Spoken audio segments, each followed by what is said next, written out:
Obrigada pelo convite, sempre um prazer estar conversando com a UFES, né? Acho que ano passado não, né? Em 2019, ano passado, essa pandemia de 2020, eu estive aí na UFES para fazer uma fala também sobre o livro, sobre a pesquisa de doutorado.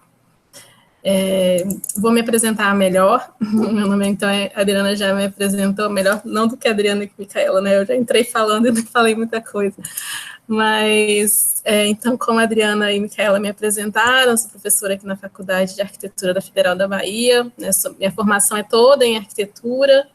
Eu sou capixaba, não sou daqui da Bahia, fiz graduação no Espírito Santo e depois vim para cá fazer mestrado e fazer doutorados, sempre em arquitetura, né? Não sei se vocês conseguiram escutar o podcast que a Adriana tinha indicado, né? Eu falo um pouquinho no podcast de alguns atravessamentos que me interessam, assim, de pesquisa, né? E o livro também tem a ver um pouco com isso, assim, né? Como pensar a questão da cidade, mas também atravessado, eu acho, por conteúdos que não necessariamente são conteúdos exclusivos do campo, né? O produzido no campo do urbanismo, do planejamento, mas pensando a cidade como um lugar também de atravessamento de tantos campos disciplinares, né? Tem me interessado muito, assim, desde o doutorado, construir diálogos com outros campos e áreas e formas de produção de conhecimento, formas de produção artística. E vou compartilhar a tela com vocês, falar um pouco do livro, então, que foi resultado da minha tese de doutorado. Deixa eu compartilhar aqui. E aí vou falando para vocês um pouco como é que eu tenho trabalhado a cidade e as questões. Deixa eu compartilhar. Está aparecendo para vocês? Acho que ainda não, né? Acho que vai começar agora.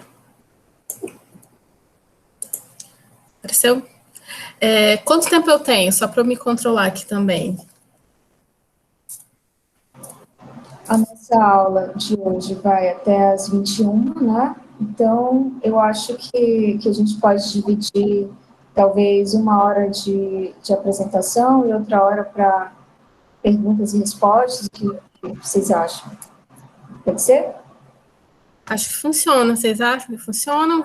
Rola de fala. Também, assim, se quiserem me interromper também durante a fala, né?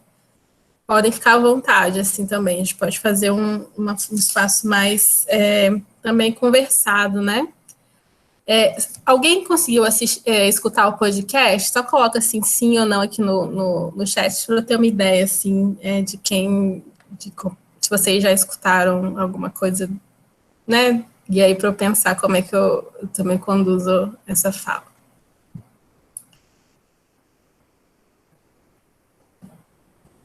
Aí.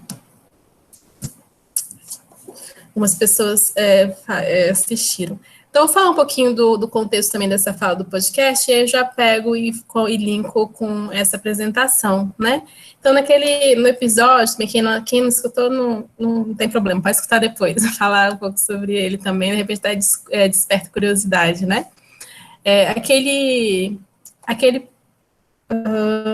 Alguém falou que a tela está preta? Vocês não estão vendo uma primeira imagem? Voltou. Você tá? Então, então essa oscilação, assim, né, da internet, chega em momentos diferentes, de acordo com a velocidade e a oscilação da internet.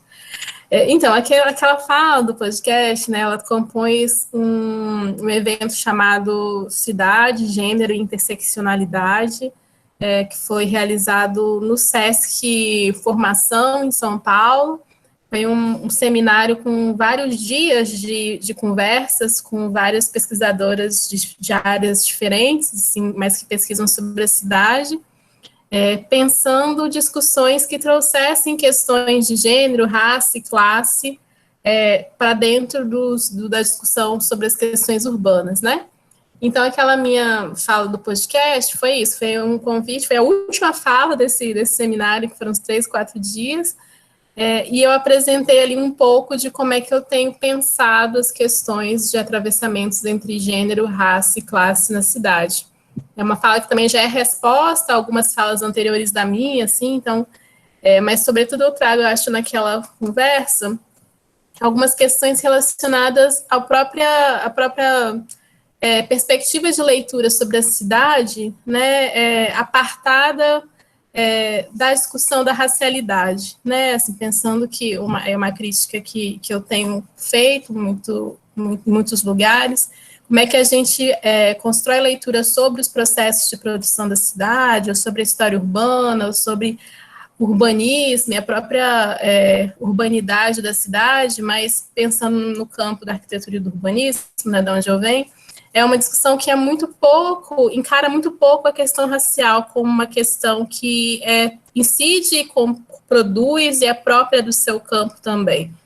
Né? E aí as diferentes também mulheres, né, pensando a perspectiva de gênero, né, que também a partir de uma interligação entre um sistema de violências de raça, gênero e classe, né, ocupam lugares distintos também, sobretudo, acho que nesse lugar da produção do conhecimento que é legitimado, mas também ocupam lugares distintos na própria cidade, né? Então, as minhas questões que eu tenho trabalhado têm a ver em construir, eu acho, perspectivas de leitura sobre essa cidade que trazem essas dimensões para o visível e questionar, de alguma forma, também o próprio conhecimento produzido pela academia sobre a cidade, né, que relega o lugar de subalternidade ou de invisibilidade sujeitos que estão cotidianamente inseridos no próprio processo de produção da cidade. Né? Então, é um pouco essa discussão que eu tenho feito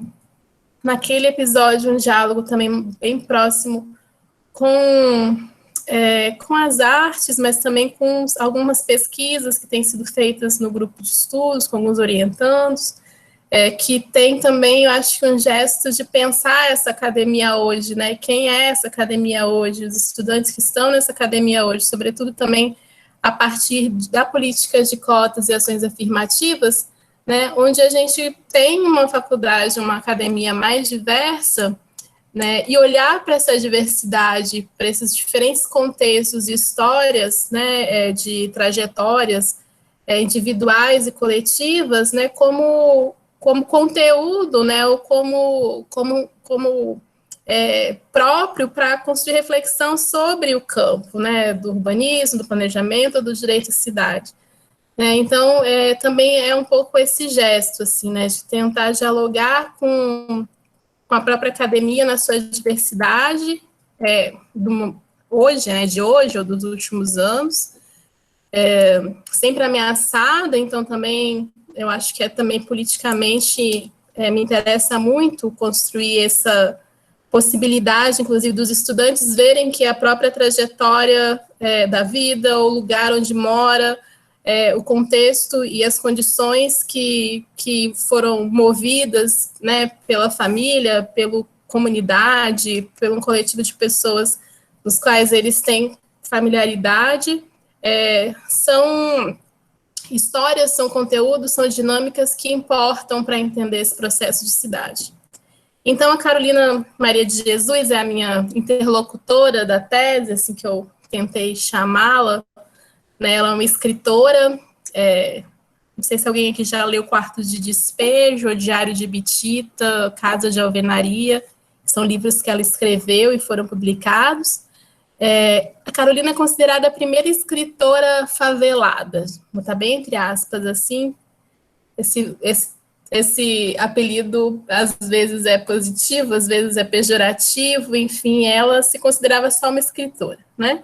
Durante a vida dela foi chamada de várias coisas, escritora vira-lata, escritora favelada, enfim, escritora do lixo, então tem muitas nomeações que dizem muito sobre os lugares nos quais ela foi colocada.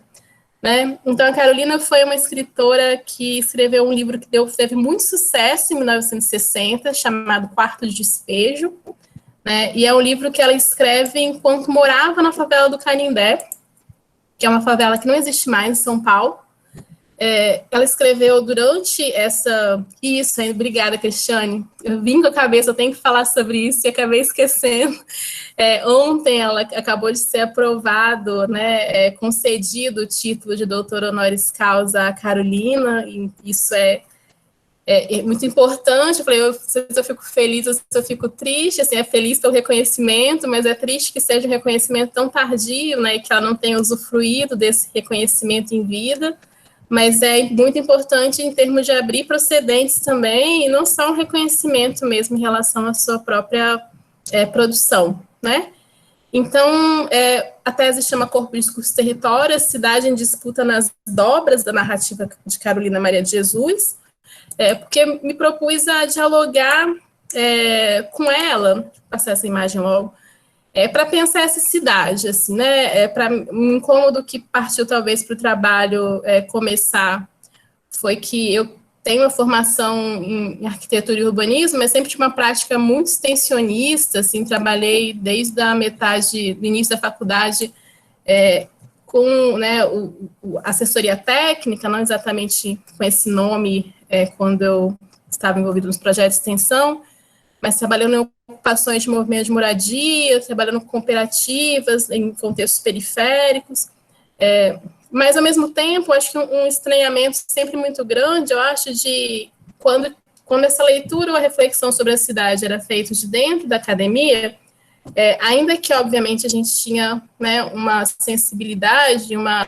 e de uma questão ética também com os nossos interlocutores, né, com quem a gente estava trabalhando, né, o que subsidiava a análise, a leitura, a reflexão sobre essa cidade era sempre construída, né, produzido, um conhecimento produzido não por eles, né, não pelos sujeitos com quem a gente dialogava. Né? E, ao mesmo tempo, como é que a presença também dos sujeitos racializados, eu estou chamando de sujeitos racializados, né, as pessoas negras, afro-indígenas, né, de traços... e que vem de contextos também mais indiscernível, não, mas talvez mais distante de um ideal de branquitude, né? Acho que no Brasil a gente tem uma configuração racial extremamente complexa, né, diferente de outros países, mas, sobretudo, sujeitos racializados, aqueles sujeitos que não apresentam, né, todo o fenotipo da branquitude como imaginado pela própria branquitude ou pelo próprio contexto colonial em que vivemos, né? Então, pensando que a academia é um espaço onde a produção acadêmica é uma produção extremamente embranquecida, né? Produzida por uma população extremamente, majoritariamente branca.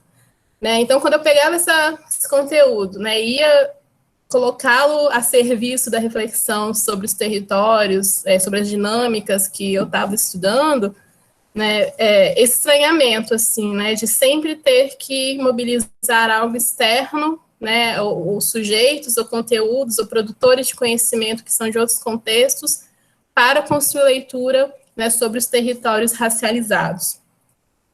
E, ao mesmo tempo, como é que essa presença também dos sujeitos racializados, né, é manipulada como a imagem da cidade em muitos contextos, né? Salvador é uma cidade majoritariamente negra, mas eu acho que eu vou mostrar mais abaixo outras informações espacializando alguns dados raciais na cidade, a gente vê também como é que isso tem uma configuração muito específica, mas se a gente pega, por exemplo, né, corpo acadêmico, mesmo da UFBA, da sede de Salvador, né, pegar o curso de arquitetura que é onde eu estou inserida, né, que tem 100 professores, a gente tem 15% de professores negros, sendo que pretos e pardos talvez a gente tenha 4, 5 professores, né? Então, como é que, apesar dessa presença negra numa cidade até como Salvador, que é majoritariamente negra, os lugares onde esses sujeitos estão nessa produção de conhecimento acadêmico são lugares... o lugar de produção acadêmica é um lugar extremamente embranquecido, né? Inclusive nos estudos sobre a cidade, né? E, ao mesmo tempo, como é que essa imagem racializada da cidade é mobilizada também como capital cultural, político e econômico para essa cidade, né? A gente pode pensar em outros contextos também, assim, né? Onde essa esse apartamento de lugares, esse distanciamento entre quem são a maioria dos sujeitos que trabalham recebendo R$ 54 por dia no Carnaval de Salvador para serem os cordeiros, né, versus a economia do Carnaval que acontece, mobiliza aí a cidade, enfim, são muitos os contextos, né? E aí aqui é um mapa, que não é o melhor mapa que eu tenho, né, não sei porque que eu trouxe esse, mas a gente consegue ver, por exemplo, né, o percentual de pessoas de cor na cidade de Salvador por bairros. Né? Então, quanto mais branco quanto mais clara, né, essa manchinha, são os bairros mais brancos, né? E quanto mais marrons, né, meio avermelhados, são os bairros de concentração de um percentual maior de pessoas negras. Então, a gente tem tipo, uma orla atlântica, com exceção do Nordeste de Amaralina, e um centro histórico ali beirando a Baía de Todos os Santos, né? Como território muito mais branco da cidade, né? Indo fazer uma mescla aí no miolo, né, de população. E a gente tem o subúrbio, por exemplo, de Salvador, ou o miolo de Salvador, e a região que faz fronteira com Lauro de Freitas e Simões Filho, né, a população já majoritariamente preta e parda.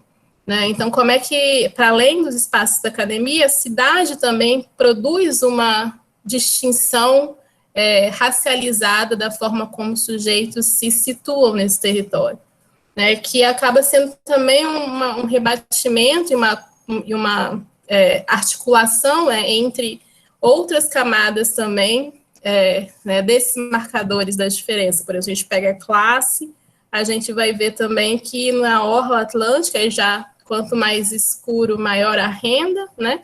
Então, a orla atlântica e, novamente, essa Baía de Todos os Santos até o centro da cidade, como esse lugar que concentra a maior parte da renda da cidade, e aí, mais amplamente ainda, né, do miolo, da paralela para dentro, até o subúrbio ferroviário, a concentração do oposto, né, dessa concentração de renda, né? Então, como é que essa relação entre raça, classe e gênero, embora eu acho que nesses dados de Salvador nem trouxe as questões de gênero, elas estão diretamente articuladas também com a experiência de vida e morte na cidade.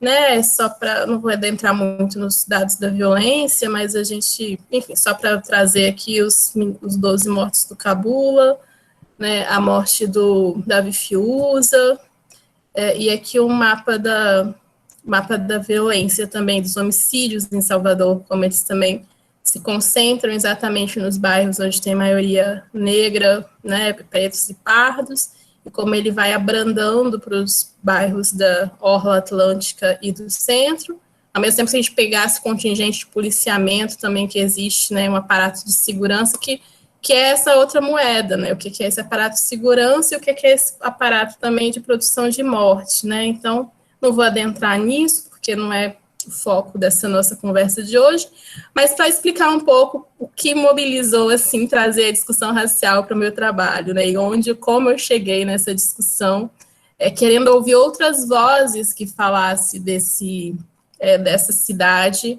né, que não também as mesmas vozes embranquecidas da academia. Aqui é um outro mapa da distribuição dos equipamentos culturais, né, então para opor um pouco o mapa da violência, né, então também como é que os equipamentos culturais, eles ampliam um pouquinho ali até esse centro geográfico, assim, nem é exatamente geográfico, né, ali entre Shopping Guatemi, Brotas, enfim, mas se a gente pega toda essa região também no limite de Lauro de Freitas e Simões Filhos, e mesmo o subúrbio ferroviário, e mesmo esse miolo de Salvador, né, a gente vai ver como que esses equipamentos de cultura também ficam escassos, assim, né, então, pensando um pouco nessas questões, eu não vou me deter um pouco nessa história do PDDU, mas como é que a gente produz, então, também, né, dados sobre a cidade que apagam essa informação racial, e, ao mesmo tempo, quando a gente vai construindo leitura, né, e retoma aquele primeiro mapa lá da distribuição racial, é impossível pensar que todas aquelas outras informações, seja das dimensões do genocídio, seja em relação à renda, seja em relação à desequilibrada distribuição dos equipamentos culturais, vão incidir na forma como se experiencia, como se vive essa cidade, e vão construir formas distintas de experienciar e de ter acesso pleno, né, pensando no direito à cidade, como é que ele é um acesso distinto para pessoas negras, racializadas, enfim, pessoas brancas, nessa somatória, nessa interlocução de relações, de condições de viabilidade de acesso à cidade, que a gente conseguiu ver bem rapidamente, assim, nessa espacialização dessas várias camadas de informações que eu fui trazendo nessa conversa. Então, é um pouco sobre esses apagamentos, ou como trazer outra coisa para essa conversa que não seja só os apagamentos, que eu fui atrás dessa conversa com a Carolina Maria de Jesus, porque ela era uma moradora da favela, que escreveu livros sobre o quarto de despejo, mas não só sobre a favela, né, escreveu sobre muitas coisas que estavam acontecendo ali nessa primeira metade do século XX, até a década de 60, final da década de 60, e que era muito importante para mim tentar entender como é que essa cidade aparecia a partir dos textos que a Carolina tinha escrito, né? E aí, eu gosto muito de uma citação da Ana Clara Torres Ribeiro, que foi uma socióloga que já faleceu, né, que falava um pouco sobre essa dimensão de uma tessitura do social, assim, né, pensando na necessidade de incorporar saberes ancestrais para entender essa tessitura social, né, e que são saberes que permanecem geralmente invisíveis para o pensamento dominante, e sobretudo o pensamento acadêmico, por resultar da ação dos que precisam, como disse Milton Santos, desvendar as condições indispensáveis à sobrevivência. São eles que conhecem o espaço e que reduzem espontaneamente impactos de financiarização da vida urbana, mediante uma infinidade de gestos fios que renovam as trocas banais e também surpreendentes no cotidiano e nos lugares, né? Então, o que ela estava falando, assim, né? Eu pensei na Ana Clara com a Carolina, assim, né? Carolina era essa conhecedora do espaço, assim, ela migrou de Sacramento para São Paulo, ainda por volta da década de 30, 20, 30, 30, 40, na verdade, e foi construindo formas de viver até chegar na favela do Canindé. Ela foi lidando com todas as dimensões da economia, burlando possibilidades, ou criando possibilidades de permanência nessa cidade que não a incorporava, né? Então, existe um conhecimento sobre as dinâmicas urbanas a partir desses sujeitos que são subalternizados ou invisibilizados pelos estudos, não invisibilizados enquanto dado, mas invisibilizado enquanto dimensão ativa e reflexiva, né, e que produz conhecimento sobre como sobreviver nessa cidade. Né? Então, é um pouco sobre isso que a Ana Clara coloca, assim, né, que essa textura do social é produzida, sobretudo, a partir desses saberes incorporados nessa dinâmica do cotidiano e que são invisíveis a esse pensamento dominante, né, eles são super importantes para entender essa textura da cidade, né, enquanto, ao mesmo tempo, eles escapam a esses espaços de produção hegemônico do conhecimento. Então, eu fui trabalhando com isso, assim, bom, então, como é que eu faço para tentar pensar essas lacunas, tentar pensar essas informações que vão ser fragmentadas, porque são mal registradas, como é que faz para lidar com isso como algo que não é próprio de uma história do século XX, ou então história do século XIX, mas entender a repercussão dessas dimensões de invisibilização e apagamentos no presente, e aí pensando a literatura como uma possibilidade, então, de trazer camadas de humanidade a esses sujeitos invisibilizados da história.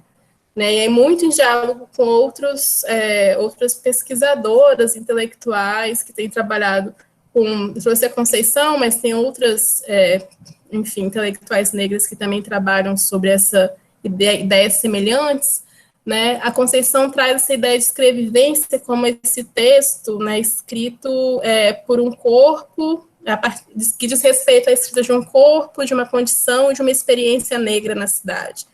Né, então, assim, a Conceição localiza a própria escrita dela, Conceição Evaristo, quem não conhece, super vale a pena conhecer, escritora mineira, que tem sido muito presente ultimamente na mídia e nas feiras literárias, mas que já tem uma trajetória longa de escrita, né, e que cria essa ideia de escrevivência. Então, e aí, enfim, eu não vou me deter muito nisso também, eu estou pensando que eu já estou falando um monte de hora, eu não cheguei nem ainda na discussão mais propriamente da Carolina, vamos lá. Sim, Sheila, Cidinha também. Cidinha é uma querida escritora fenomenal, assim, com quem tem muita sorte de poder trocar muita ideia sobre essas questões. E vivo citando ela, assim, volta e meia eu vou trazer ela de volta, assim. E, por exemplo, né, essa pesquisa da Regina Del Castanho, que é uma professora da UNB, que mapeou, assim, mesmo assim, se eu estou criticando o campo do urbanismo e do planejamento, quando a gente vai para a literatura, que é onde a Carolina está e onde a Conceição estão, a gente vai ver como essa mesma lógica de invisibilização aparece, assim, né? Se a gente pega, por exemplo, os textos escritos no Brasil, né? Um escritor...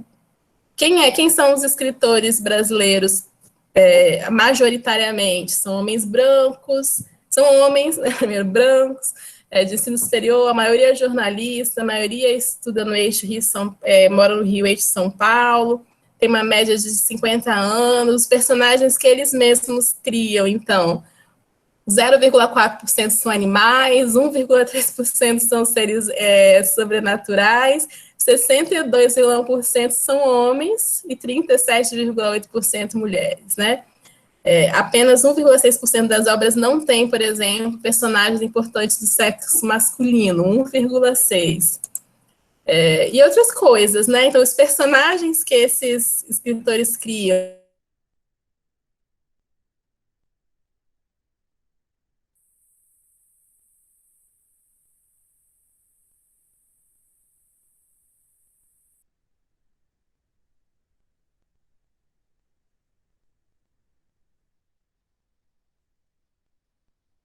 cinco, né? E vai, assim, uma série de outras informações. Travou aí? Voltei? Oscila, caiu, voltei, né?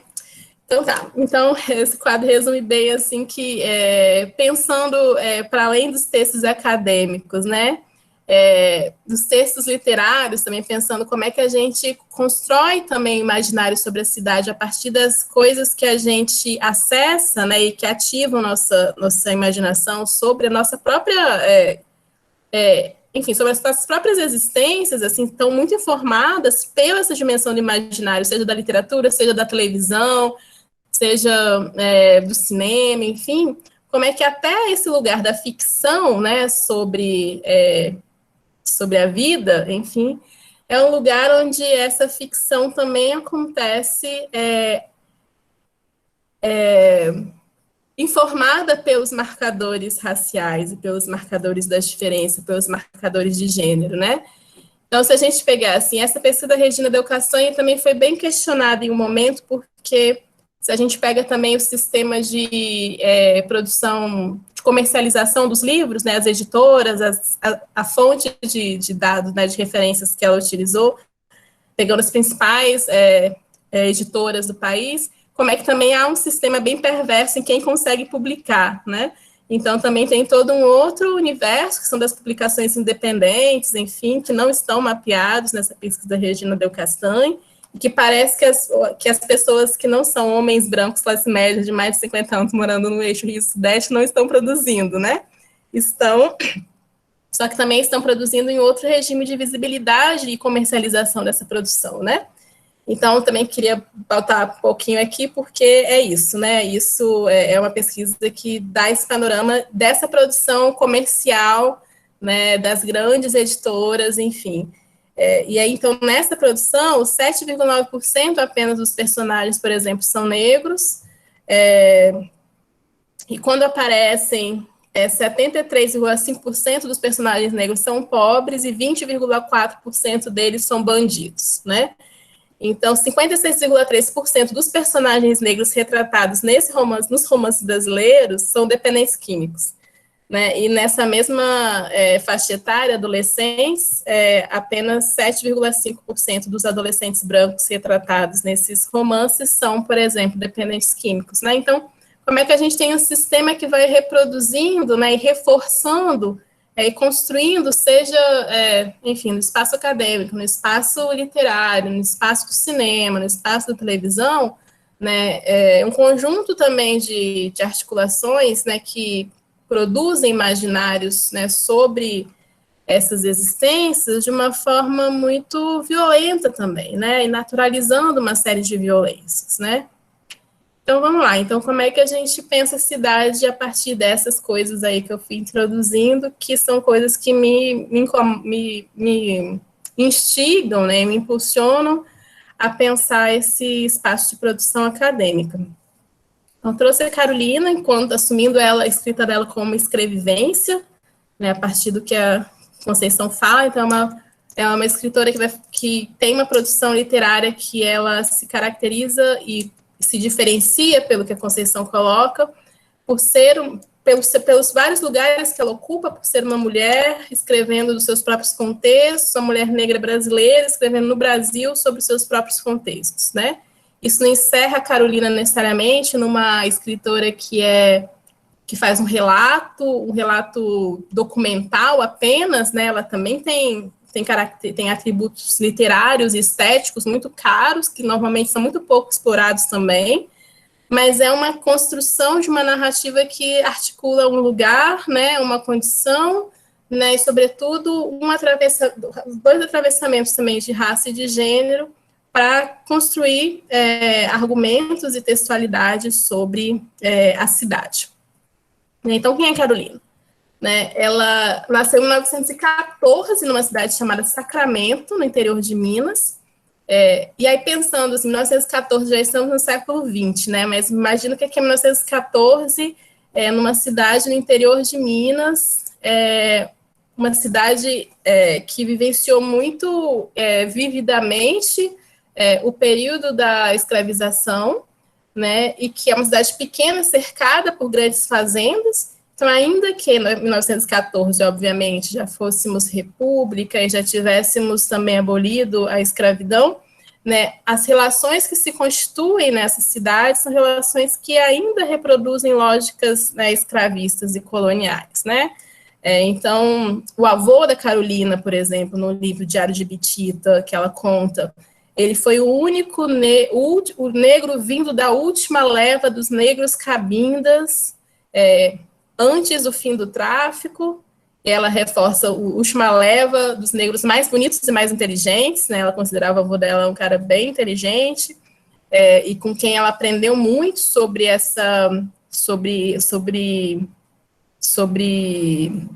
vida, mas sobretudo sobre como, né, articular uma vida, uma existência nesse contexto pós-colonial. A mãe dela já nasceu na lei do ventre livre e ela nasce livre, né? Ela nasceu em 1914. Mas um conjunto de situações, de relações ali no meio social, onde essa liberdade também era uma liberdade muito precária, né? Os negros continuavam fazendo os mesmos serviços, sem acesso à terra. Então, ela fala que eles moravam nas terras na beira da estrada, que eram terras do patrimônio, do Estado. Que ninguém queria, né? Eram terras do Estado, na beira das estradas. Então, nessas terras da beira da estrada, os negros libertos faziam seus ranchos e viviam sem ter como muitos outros meios de se sustentar. Então, ela projeta uma vida para fora de Sacramento. Ela sabe ler, assim, a mãe dela trabalhava na casa de uma francesa, e essa francesa, por princípios humanistas, colocou a Carolina numa escola, né, obrigou a mãe dela a colocar, fez com que a mãe dela colocasse ela numa escola, onde ela fez só os primeiros anos, né, e era uma escola kardecista. Então também a Carolina tem toda uma questão que ela se entende alguém que é predestinada a ser escritora, né. Ela diz que sentia muitas dores de cabeça quando era muito pequena e foi num centro espírita e disseram que ela era a dor de cabeça porque ela era uma mulher muito inteligente, né? A Carolina também se agarra nessa história dela ser uma pessoa diferente, porque sabia ler, as pessoas também a enxergavam como alguém muito diferente, ela tinha certeza que ela era essa escritora, né? Que era isso que ela nasceu para fazer da vida. Então, é muito interessante, assim, também, né? Como é que isso é o que faz com que ela continue produzindo e indo atrás. Então, ela fugiu dessa, eu acho, de uma certa espiral que a deixaria presa num ciclo de relações que reproduziria apenas essa violência colonial do interior, e mirou essa fuga para São Paulo, porque era lá que tudo acontecia, a cidade se urbanizava, ela ouvia no rádio que até os pobres poderiam abrir conta no banco, coisas que numa cidade do interior era impossível pensar. Então, ela vai migrando para São Paulo durante alguns anos de sua vida, assim, nos livros dela, né? Deixa eu botar aqui. No que eu fui pesquisando, eu mapeei mais de 20 deslocamentos, assim, entre Sacramento e uma cidadezinha, volta para Sacramento, vai para outra, vai para outra, vai para outra, até conseguir chegar em São Paulo, onde ela chamava de sucursal do céu, né? Então, ela, em Sacramento, projeta São Paulo, sucursal do céu, como esse lugar, onde ela vai encontrar condições de vida, ainda que preta, ainda que pobre, porque até os pobres tinham conta no banco, e chega em São Paulo, ela vai trabalhando em casas de família, vai trabalhando como cuidadora, né, fica grávida, ela tem 3 filhos de relacionamentos diferentes, e nesses processos também de ter os filhos, ela acaba sendo sempre expulsa, demitida, enfim, das casas, e vai parar no cortiço na área central da cidade, né? E aí, no processo de remodelação dessa área central de São Paulo, os cortiços vão ser demolidos, né? Nisso que os cortiços vão ser demolidos, a Carolina negocia, chama os outros favelados, né, encurtiçados, ela fala favelados no livro, mas os outros moradores do cortiço, e essa história não está no Quarto de Despejo, que essa é uma outra coisa, assim, o Quarto de Despejo é uma publicação que foi feita com uma curadoria, digamos assim, do Audálio Dantas, que é um jornalista que descobriu, entre aspas, a Carolina na favela, mas nos manuscritos dela, ela traz muito mais detalhes de todos esses processos, né? Então, ela reuniu os favelados, foi na prefeitura, né? E ela, como ela sabia ler, e ela lia tudo que veio pela frente, e se interessava muito por política, ela conseguia articular muito bem isso nos espaços institucionais, né? Então, conseguiu reunir os favelados, conversou com eles para eles se portarem bem. Ela falava com as pessoas responsáveis, sabia quem era quem, e aí conseguiu articular entre o Estado e a municipalidade de levarem, então, os caminhões para o cortiço, para pegarem as coisas dos favelados que moravam nos cortiços, que iam ser despejados, né? E a prefeitura organizou a favela do Canindé, né? Levou os técnicos para distribuir os lotes. Então, se a gente vê, não lembro se eu coloquei, os lotes da favela do Canindé são todos ortogonais, tamanhos todos certinhos, porque houve essa intervenção do poder público para criar a favela do Canindé, que já é um avesso de uma lógica assim, muito mais, né, comum, assim, pelo menos narrada, sobre como se dão os processos de formação das favelas, né? Então, ela vai para São Paulo, e aí aqui é uma imagem já dela, mais um processo de lançamento do livro, né? Ela lança esse livro em 1960, mas ela escreve esse livro nas décadas anteriores, assim, ela vai escrevendo, ela queria publicar, manda para o jornal. Então, assim, quando o jornalista Audálio Dantas a encontra na favela, ela não era exatamente uma figura anônima, porque ela mesma já tinha mandado vários textos, já tinha tentado publicar várias coisas, e aí esses textos, então, ela conta o quê? Ela conta o cotidiano, é um diário, né, com fragmentos, onde ela vai relatando o cotidiano da favela do Canindé, né, que se formou nesse contexto que eu expliquei, mas que não está no livro, porque esse pedaço foi editado, que também torna muito, muito complexa também, mesmo indo atrás da Carolina enquanto essa narradora da cidade, sabendo que essa publicação e a publicização dos textos passa por um crivo também do jornalista. Então, qual é a questão que me parece assim, né? É que essa favela, então, que eu falei agora um pouco, como ela foi forjada, de alguma forma, pelo poder público, né? Ela tem toda uma estruturação, porque nesse livro a Carolina vai falar, a favela é o quarto de despejo da cidade, né? Em geral, essa frase é uma frase que aparece muito recorrentemente, inclusive foi o que foi mobilizado, por exemplo, para o desfavelamento da favela do Canindé, que aconteceu um ano depois do lançamento do livro. Né, a favela do Canindé é a primeira favela de São Paulo a ter um plano de desfavelamento executado, e que seria modelo para as próximas favelas da cidade. E aí fiquei pensando, assim, quando eu cheguei no quarto de despejo, assim, né, se a intenção era trazer um diálogo com a Carolina para poder pensar essa cidade a partir de um outro lugar, que essa história toda da produção, da criação da favela não está no livro dela, eu desconhecia naquele primeiro momento, como é que eu conseguia situar a existência dessa favela, assim, né? E aí foi muito importante para mim tentar voltar para o século XIX, né? Pensar, então, em 1850, com a lei de terras, né, que instaura que o acesso à terra poderia ser realizado a partir de então apenas mediante transações comerciais, né, e financeiras, econômicas, ou compra e tal, não por produzir, né, não por ocupar. E pensando em 1850 também com a data que marca assim, o fim do tráfico, não acaba em 1850, mas uma legislação que viria posteriormente, que em 1850 para frente a abolição vai ser mais detidamente discutida. Era preciso interditar o acesso à terra, né, antes de libertar, né, os sujeitos escravizados para que as ocupassem, né? Então, a gente começa a perceber como é que esse movimento é muito casado, né? E quando Carolina estava lá em Sacramento, ela convive com os imigrantes, sobretudo, que chegaram no final do século XIX e que estavam ocupando essas fazendas, né, que anteriormente era o lugar do trabalho dos negros escravizados, né? Então, mesmo os negros libertos, né, já no final do 19, início do 20, né, tinham muito pouco acesso, mesmo enquanto trabalhadores, a essas fazendas, né, uma vez que a mão de obra foi substituída pela mão de obra dos imigrantes, né?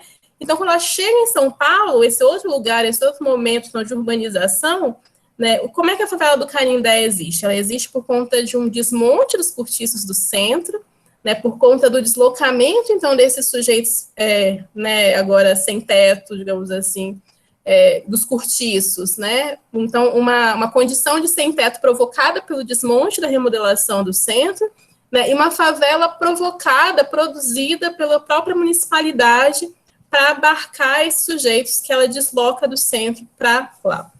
E essa favela, ela é onde, assim, né? Ela é nas margens do Rio Tietê. O Rio Tietê é um rio de São Paulo que, desde o final do século XIX, já tem uma série de projetos de retificação, né? Nas margens do Rio Tietê, o que acontece? Alaga, né? Assim, não alaga, né? Inunda, mas não inunda. Tipo assim, o rio já está lá, né? As margens do Rio Tietê são a margem, a borda, né, de transbordamento natural do rio. Então, também, assim, esse deslocamento da favela do Canindé para as margens do Tietê já é um deslocamento extremamente precário, né, e que se realiza já na precariedade. Né? Então, o que acontece? Anualmente tem uma cheia, quando o rio transborda, inunda tudo. Então, ainda que essa articulação que a Carolina conseguiu fazer com a municipalidade tenha sido importante, o lugar onde essas pessoas são inseridas intencionalmente pelo poder público é nas margens do Rio Tietê, um lugar que vai inundar.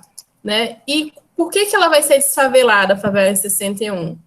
Óbvio que a Carolina tem essa discussão, esse livro tem uma visibilidade, a gente tem em São Paulo também a presença do padre Lebré, que é um humanista que vai construir também um escritório multidisciplinar, chamado SAGMAX, humanista, com vários outros técnicos muito sensíveis às questões sociais, e que vai fazer um levantamento de como é que a cidade estava, como é que esse processo de favelamento estava começando a acontecer em São Paulo. Então tem toda uma mobilização também para pensar as favelas em São Paulo, mas qual é uma das principais questões, né? A urbanização do Tietê, a retificação dele, torna essas áreas alagáveis, né, elas retornam para o mercado imobiliário, né? Então, o que mobiliza essa existência do quarto de despejo, né, ele não é outra coisa, ele não é uma coisa que que se constrói voluntariamente, autonomamente pelos moradores pobres da cidade, né? É a própria urbanização, a própria gestão dessa cidade pelo poder público, pelo mercado, produzem concomitantemente a cidade formal, que é o que a Carolina chama de sala de visitas, e o quarto de despejo, né? Não são duas coisas, uma coisa é cidade, outra não é, né? A cidade brasileira, né, em modernização, ela é as duas coisas, ela só funciona sem rompimento radical com as estruturas fundiárias, ou então com o privilégio de determinados lugares que vão passar a ser mais ou menos valorizados, a depender também de quem são os proprietários desses terrenos, desses lotes, ou quem são os construtores, ou os donos das construtoras, é o que define essa equação sempre incompleta e precária da urbanização das cidades brasileiras, onde os sujeitos, obviamente, racializados e mais pobres, serão sempre parte da descartabilidade desse processo. Então, desmonta o cortiço no centro, né? Leva todo mundo para a margem do rio Tietê, o rio vai inundar, então encampa-se o projeto de retificação, então tira todo mundo, porque depois essas áreas vão entrar no mercado, né? Então, pensando que essa lógica, então, de produção perversa da cidade, que incide sobre e que responde a um atravessamento de classe e de raça na cidade, e de gênero, mas, e aí, enfim, a questão de gênero eu vou passar bem tangencialmente aqui, ela não é uma questão que a favela funda, né? Ela vem de uma história de construção de precariedade, de distinção de lugares, né, e de acesso à cidade, que se constitui a partir dessa transição, sobretudo, do sujeito escravizado, do corpo enquanto propriedade, enquanto algo que valora, né, que compõe uma equação de valor, né, para os fazendeiros, né, que torna-os mais ricos ou não, a depender de quantos braços, corpos, peças você tem para o trabalho que é empenhado nas fazendas, por exemplo, quando esse lugar, esse sujeito, esse objeto, né, corpo, esse sujeito escravizado, objetificado, é substituído pela terra enquanto valor, né? Então, a partir de 1850, é a terra que é o principal elemento nessa equação de valor que vai se instituir no século XIX e que vai continuar atravessando o século XX e o século XXI.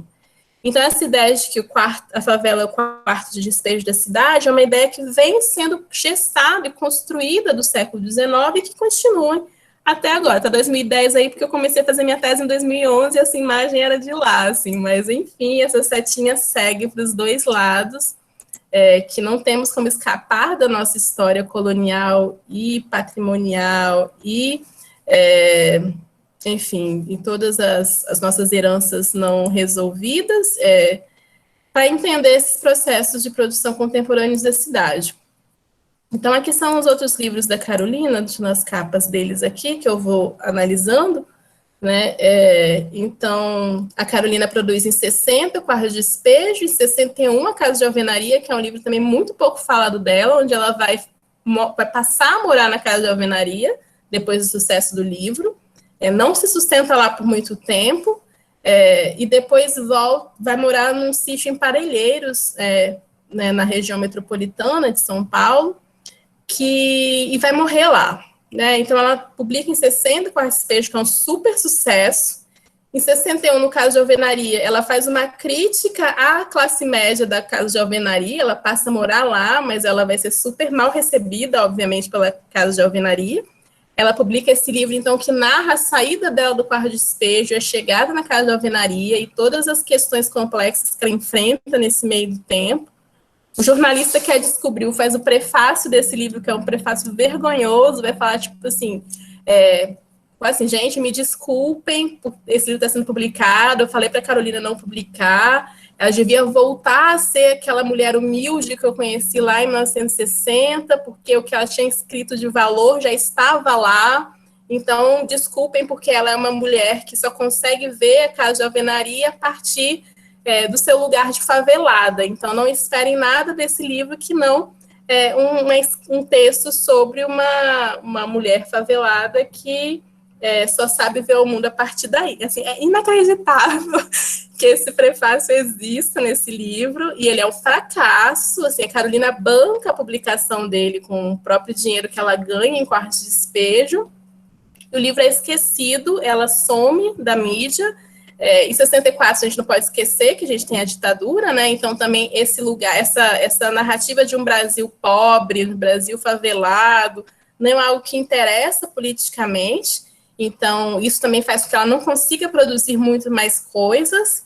Ela banca algumas coisas, ela banca um disco, ela lança um livro, ela é poetisa. Assim, o Quarto de Despejo não era o principal livro dela que ela queria escrever na vida. Ela escrevia novela, ela escrevia romance, ela escrevia poesia, ela escrevia composições, né, mas foi o livro que ela foi conhecida, e é o livro que traz esse lugar também exotizado de uma escritora que sabe escrever e mora na favela, né? É um livro também super editado, curado aí por esse jornalista. E aí, em 77, antes de 77, acho que no início da década de 70, ela já estava esquecida, morando nesse sítio lá em Parelheiros. E ela recebe uma visita de duas pesquisadoras, uma brasileira e uma francesa, que estavam fazendo uma série de entrevistas no Brasil com mulheres ou empregadas domésticas, mulheres que ocupavam algum lugar de subalternidade, enfim, para uma pesquisa, né? E o livro, embora no Brasil ela tenha sumido, o Quarto de Despejo continuou sendo publicado em várias línguas ao redor do mundo, né? Inclusive na França. E aí elas vêm para entrevistar a Carolina e descobrem que ela está lá no sítio em Parelheiros. A Carolina entrega para elas uma série de cadernos, que ela tinha escrito um outro livro que chamava Diário de Bitita. Quer dizer, tinha outro nome, eu não lembro, não era Diário de Bitita. E ela, porque inclusive não é um diário, né? E entrega para elas, porque elas prometeram, pedido que elas publicassem esse livro, né? Ela morre em 77. Isso. E aí, em 80, elas conseguem publicar esse livro lá na França, né? E aí, só em 86, o livro é publicado em português, e para mim é o melhor livro dela, assim, não é um diário, é um livro de memórias, assim, onde ela conta exatamente desde a vida dela em Sacramento até o dia que ela vai e consegue sair para São Paulo, assim, né? Então, para mim é o melhor livro dela, onde isso é gestado, né? Tudo isso que a gente viria a ver nas décadas seguintes, ali que está todo o embrião, assim, das questões que atravessam a impossibilidade de ocupar um lugar nessa cidade naquele momento que não fosse o quarto de despejo, né? E aí trouxe alguns pedaços, assim, de falas que ela traz, assim, né? Ela escreve no livro, assim, não mais se vê os corvos voando às margens do rio perto dos lixos, os homens desempregados substituíram os corvos. Então, quando eu estou na favela, tenho a impressão que sou um objeto fora de uso, digno de estar num quarto de despejo, né? São fragmentos do quarto de despejo. E aí, por que eu destaco ele também? Assim, então, ele já é um fragmento lá de 1960, mas como é que ele se conecta? Deixa eu ver se aqui. Como é que se conecta ao século XIX? Adriana, não sei se essas fotos são censuradas no YouTube, não só você tem que botar lá, acho que para maiores de não sei quantos lá. Eu nem gosto de trazer essas, em geral eu trago outras, mas eu esqueci e ficou essas mesmas, né? Não pela nudez, assim, né? Mas pela violência das fotos, porque o que é isso, assim, né? De que não sou bicho, os homens se equivalem aos corvos, né? Então, esse outro texto que está aqui. Quando o soldado ia me bater, o telefone tocou. O padre avisava que havia encontrado dinheiro na carteira de cigarros. Ele queria me pedir perdão e a família não consentiu, dizendo que o negro tem a mentalidade de animal, né? Não dá para esquecer, por exemplo, né, que a gente passou por muito pouco tempo, assim, antes da Carolina publicar, nascer e experienciar a vida lá em Sacramento, né, por toda uma construção científica, né, em torno da eugenia ou da degenerescência da raça. Essas imagens são imagens de uma expedição chamada Expedição Thayer, que aconteceu aqui no Brasil entre 1865 e 1866, né, que foi coordenada pelo Louis Agassiz, que é um naturalista suíço, franco-suíço, que estava radicado nos Estados Unidos. E para que ele veio para o Brasil? Ele era um defensor de que os seres humanos pertencem a raças diferentes, né? E essas raças diferentes, elas têm, elas são, sobretudo, é possível serem aferidas a partir de... É o que vai dar, no caso, né? Vocês são do direito, sabem melhor do que eu aí, de todos os estudos... gente, me fugiu o nome do criminalista lá, que vai dizer que enfim, de como é que as características... isso, obrigada, Lombroso, isso, né? Que vai dizer como é que exatamente, gente, valeu. De como é que as características, né, físicas e biológicas dos sujeitos, né, apontam já para as características também né, de maior tendência, maior direcionamento, enfim, para cometer determinados crimes, ou falta de caráter, ou falta de inteligência, né? Então, a Gacy vem para o Brasil nessa expedição, traz os seus fotógrafos, né, a sua equipe. Qual é o objetivo? Registrar, fotografar esses sujeitos racializados no Brasil, para voltar com essas imagens dos Estados Unidos, né, e compor um documento, um relatório ilustrado, de forma que ninguém tivesse mais dúvidas de que a degenerescência da raça realmente existia. E se alguém tivesse dúvidas sobre isso, né, que viesse para o Brasil, que ia ver como é que essa população miserável que se constitui no Brasil hoje é assim por conta da presença de um grande número de sujeitos racializados, africanos ou indígenas, mas também pela mestiçagem que acontece aqui no Brasil. Né? Então, a teoria do poligenismo, né, vai falar que então é isso, que a humanidade era formada por diferentes espécies de criações divinas, né, e a teoria da degeneração é de que a miscigenação entre essas diferentes espécies iriam gerar seres humanos que carregariam as piores características de todas as duas espécies. Né? Então, o Brasil, como esse país mestiço, era esse país que carregava as piores características dos ancestrais dessas espécies distintas. Né? Então, é isso que eu falei aqui, era a citação que eu achei que eu não estava aqui, mas então tá aí, assim, né? Então vai falar que com esse Brasil é isso, não dá para negar a deteriorização decorrente da amálgama das raças mais geral do que em qualquer outro país do mundo. Isso aqui é um trecho do relatório, e que vai apagando rapidamente as melhores qualidades do branco, do negro, do índio, deixando um tipo indefinido, híbrido, deficiente em energia física e mental.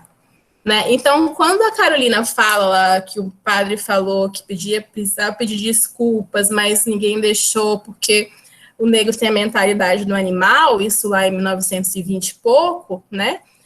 É a reverberação disso que aconteceu ainda no século XIX, né? E aí o Brasil é o país que produz, né, fórmulas a partir disso, porque enquanto um país mestiço, né, mesmo os brancos brasileiros podendo ter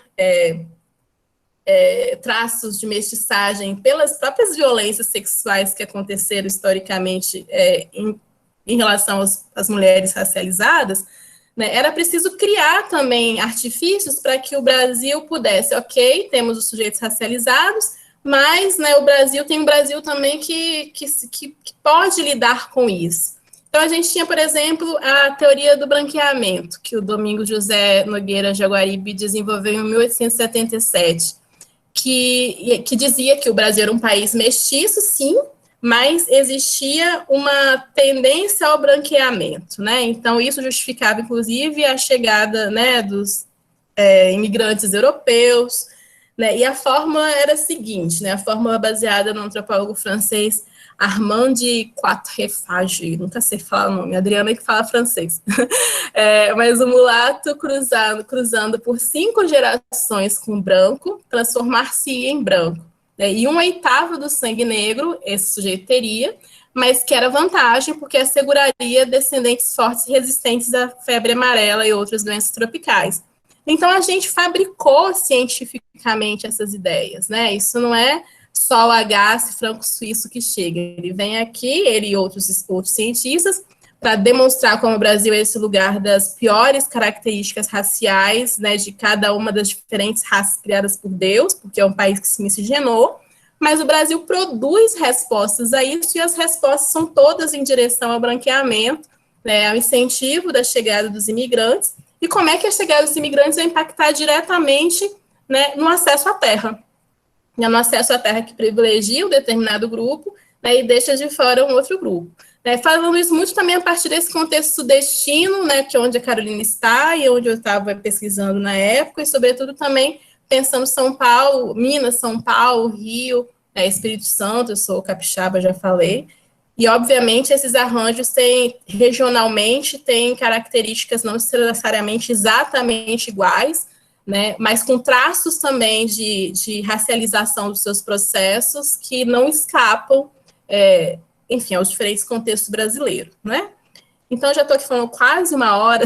Essa é a imagem que eu gosto mais de trazer do que aquela do anterior, do Agasse, porque já é uma obra da Rosana Paulino, que é uma artista paulistana, né, que, enfim, uma artista que eu gosto muito, que tensiona muitos desses processos de produção né, de argumentos científicos, né, de teorias, para colocá-las de volta à tona, se apropria dessas imagens, desses discursos, e nesse caso ela pega uma das imagens, né, aquela que eu mostrei era de um homem, essa de uma mulher.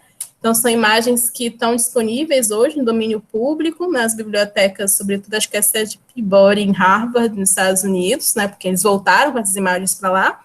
E ela produz uma obra em cima dessas imagens, né? Isso aí são umas produções, uma reprodução em tecido dessas mulheres em tamanho real, dessa mulher, né? Dessa mulher anônima, de frente, de costas e de lado.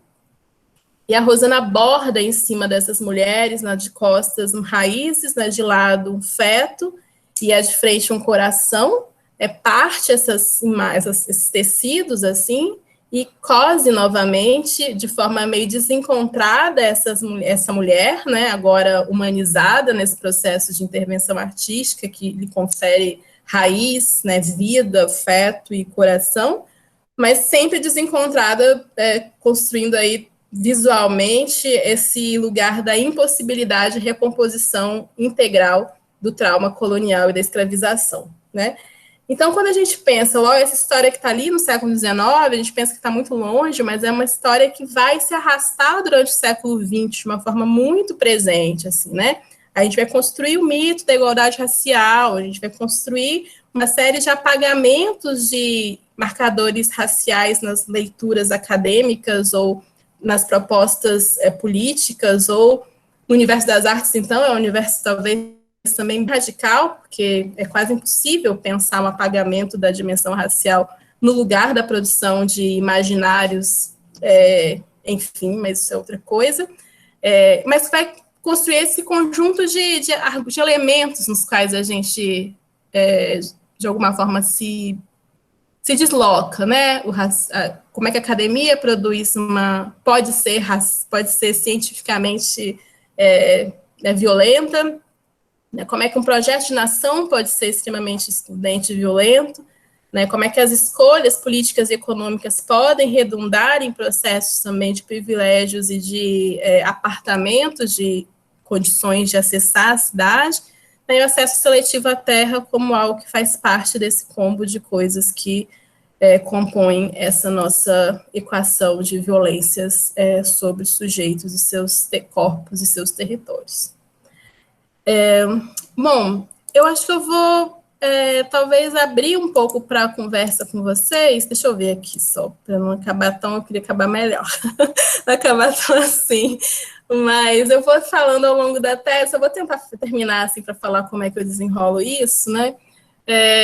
Eu vou trazendo ao longo da tese, então, outros fragmentos, assim, da Carolina falando da relação com os imigrantes, para poder imagiar essas dimensões, né, dos privilégios e das interdições de acesso à cidade, fragmentos das conversas dela com a mãe dela, pensando a cidade esse lugar que nos empolga, mas também nos destrói, já pensando nesse limite também do acesso à cidade como lugar idealizado, mas, ao mesmo tempo, o acesso à terra também é algo interditado, os fazendeiros, eles têm uma atenuação, eles pagam impostos, eles são protegidos, ela não poderia, né, ocupar naquele momento as terras que seria interditada, seria presa, né, então ela vai para São Paulo, E aí ela fala e acaba, enfim, o Quarto de Despejo sendo um sucesso, entre aspas, que leva ao desfavelamento do Canindé, né? Então, tem uns fragmentos dos textos, falas dela, que sou rebotário, estou no quarto de despejo. Então, quando a gente consegue olhar em perspectiva, olhar o século XIX e ir voltando para esse contexto da metade do século XX, as coisas se combinam de uma forma que a gente consegue perceber que não são perspectivas temporalmente distantes e não são processos que não criam impacto no processo de urbanização e de modernização que vai acontecer no século XX, né? Então, aqui é a sala de visita da Carolina, o Parque do Anhangabaú, né? Que é esse mesmo lado desse processo de urbanização que produz tanto salas de visitas quanto quartos de despejo, né? Essa aqui são algumas imagens de filmes que foram feitos lá na favela do Canindé. Esse é o filme Cidade Ameaçada, tem Roberto Faria e Reginaldo Faria e Eva Vilma. É um filme do Roberto Faria, estrelado pelo Reginaldo Faria e pela Eva Vilma, acontece a locação lá no Canindé. A Carolina fala um pouco de como é que os artistas tinham um banquete lá todo preparado para eles, e os favelados não podiam chegar perto. E aqui uma imagem que estão no documento da prefeitura que chama Desfavelamento do Canindé, né, o projeto que foi executado um ano depois do lançamento do livro, onde a Carolina é chamada na introdução para justificar a remoção dos moradores do Canindé, falando, olha, o impacto causado pelo livro já famoso Quarto de Despejo da Carolina Maria de Jesus, a extinta favela do Canindé pela prefeitura, através de um plano pelo qual 60% dos moradores adquiriram casa própria, a ampla divulgação e interpretação dos problemas que vem sendo dado pelo movimento universitário de desfavelamento, marcaram o despertar da cidade de São Paulo para esse grave problema humano e social, a favela. Na minha aqui, pronto, aqui é a plantinha da favela do Canindé. Então, aqui é o rio, aqui é um campo de futebol, e aqui são os lotes, né, e as casas todas. Era, obviamente, uma dimensão de favela muito singela, perto das favelas de hoje, né, era um assentamento, né, e a repercussão disso, né, também, né, a escritora favelada sai da sucursal do inferno para um mundo melhor, quando ela consegue mudar, isso que sai no jornal. Quarto de Despejo alcançou vendagem excepcional nessa capital, nas suas 4 edições, né? E aí ela fala um pouco mais, assim, bom, eu trouxe um pouquinho mais. Acho que o que eu não trouxe é que esses 60% dos moradores que conseguiram casa própria, com desfavelamento, né, eu espacializei essas casas, assim, né, e aí todas essas casas, obviamente, todas não, né, mas a maioria dessas casas, assim, nesse desfavelamento, né, leva os moradores para as áreas mais distantes da cidade, né, então tem todo um descolamento na dinâmica do centro, mais central da cidade, onde os moradores estavam, né, coletivamente, embora não fosse uma comunidade organizada aos moldes do que a gente entende enquanto uma comunidade organizada, o projeto de desfavelamento fez com que eles fossem cada um para um canto, também espraiando os moradores pela periferia, pelas bordas da cidade, que viria a se constituir também como essa periferia de São Paulo, né, nos anos seguintes. Então, como esse gesto mesmo, aí, achei. Então, esses pontinhos, assim, que vão se espalhando, assim, né, para onde foram os moradores, os 60% que foram mapeados como conseguindo alguma casa própria, né? Então, o Canindé estava aqui, e os moradores foram sendo, né, deslocados a partir de um lugar que fosse acessível, né, e que, obviamente, poucos são os que conseguem ficar numa relação de proximidade ali com o Canindé originalmente, né? Alguns ainda conseguem um pouco mais na borda, outros mais na extremidade, e outros ainda aqui nessa zona leste de São Paulo, né? A zona leste de São Paulo é um lugar hoje conhecido também por ser um lugar mais distante do centro, um lugar que tem uma grande concentração de moradores né, com faixas de renda mais baixas, enfim, não é à toa que esses movimentos acontecem. Já estou terminando, Micaela, só para a gente poder conseguir, senão a gente nem consegue, né? Então, acho que eu termino por aqui, assim, só com essas últimas imagens, assim, pensando que eu escrevi esse trabalho em 2015, 2011 a 2015. Em 2014, a Carolina fez 100 anos, né? No meu trabalho, eu não avanço para além do desfavelamento do Canindé, assim, mas coloco esse movimento de desfavelar, pulverizando os moradores da cidade também como uma forma de não encarar a questão da população que é deslocada nesses processos de intervenção, de produção da própria cidade, mas espraiando eles na cidade, né, desorganizadamente, uma forma de protelar também e de não dar visibilidade, não dar legitimidade a esse movimento que acontece. Mas também como que de 1961 até 2015, que foi quando eu terminei, né, as favelas e periferias, enfim, cresceram de uma forma assustadora, né, intensa, tão assustadora como o ritmo da própria cidade, se urbanizou nesse século XX no Brasil, mas ao mesmo tempo também como é que outros movimentos foram surgindo em termos de organização, né, organização desde a organização política, comunitária, das questões urbanas, mas das questões culturais são as organizações que eu me detenho um pouco mais, porque em 2014, com o centenário da Carolina Maria de Jesus, teve também um ressurgimento dela, sendo alçada pelos movimentos, né, de favelas, ou de comunidades, ou de periferias contemporâneos, com esse reconhecimento de alguém que lá na década de 60, né, funda esse lugar de, né, uma escritora, uma produtora, né, da própria favela e com autonomia, ainda que com a curadoria do jornalista, mas de colocar na roda, né, as suas próprias percepções e, enfim, construções estéticas, políticas, literárias, artísticas sobre as favelas, né? Então, termino por aqui, gente, assim. Ai, é a Carol Conká polêmica, não vou não, eu volto. Termino por aqui, não precisamos chegar lá. E vamos lá, vamos conversar um pouco sobre isso.